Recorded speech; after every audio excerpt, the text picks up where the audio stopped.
Hello, magandang gabi. So ito, nakarating na kami dito sa Laiban.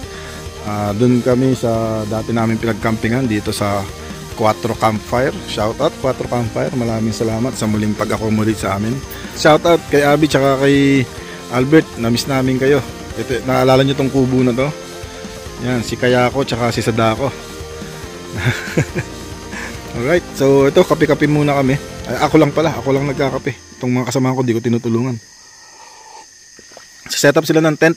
Ako, ito yung space para sa tent ko. Hindi pa ako nakakapag-set up. Inuna ang pagkakape. Ayan, sige. Set up kayo para masaya. Ganda, Dongski ah. Ayos yan ah.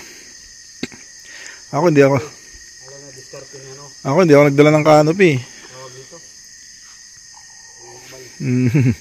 Oh, shout out daw, pobre nung manlalakbay. May fans ka rito oh. Kaway nga kay pobre manlalakbay oh. May fans ka dito, tropa ko yan.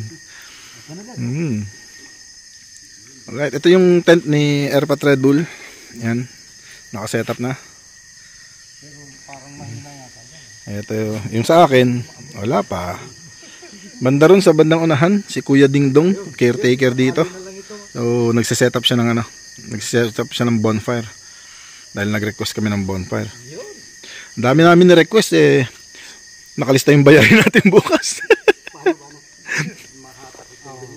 Nirentahan na rin namin itong kubo. Kasi nandito naman tayo eh.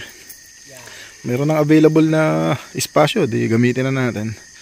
Ayun no, nakikita niyo ba yun? Yung mapula-pula na yun, mamaya yan pagkatapos kumain. Alright. Sige, tapos na ako magkape. Magluluto ako ng kanin. Pagkatapos magluto ng kanin, saka ako magse-set up ng tent ko. Alright. Yan, ito. Salang na yung ating kanin. Tapos, syempre, yung master chef natin. Ayan, gumagawa na ng ulam natin. Ano daw kanyang obra maestra ngayon eh. Kaldereta daw. Pero tignan mo naman, no?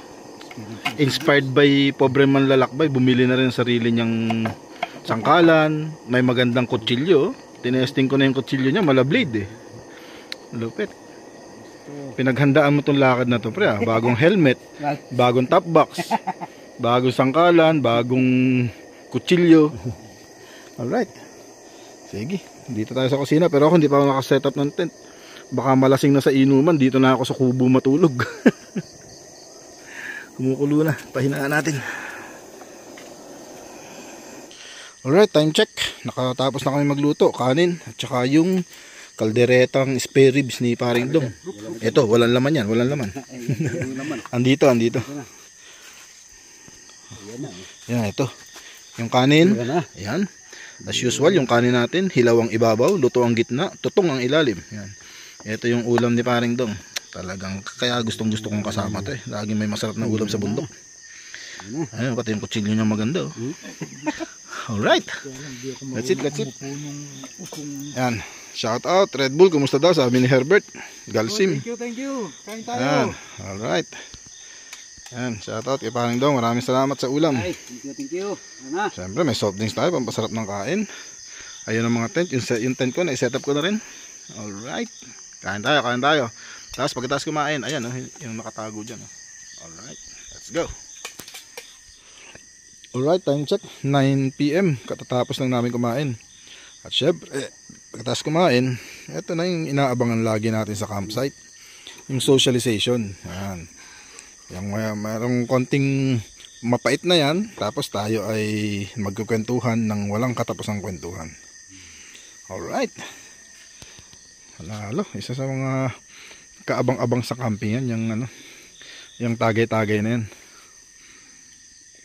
Tapos, nakikita mo dito sa medyo likod ng tent namin, nag-avail kami nung bonfire. Ayun, sinisindihan ni Kuya yung in-avail namin bonfire. Video natin mamaya. Alright, nice one. Shot.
time check 12 midnight. So napangalahati lang namin yung 1 litro. Hindi na namin pinwersa kasi maagang gigising bukas. Akit kami na bundok bukas.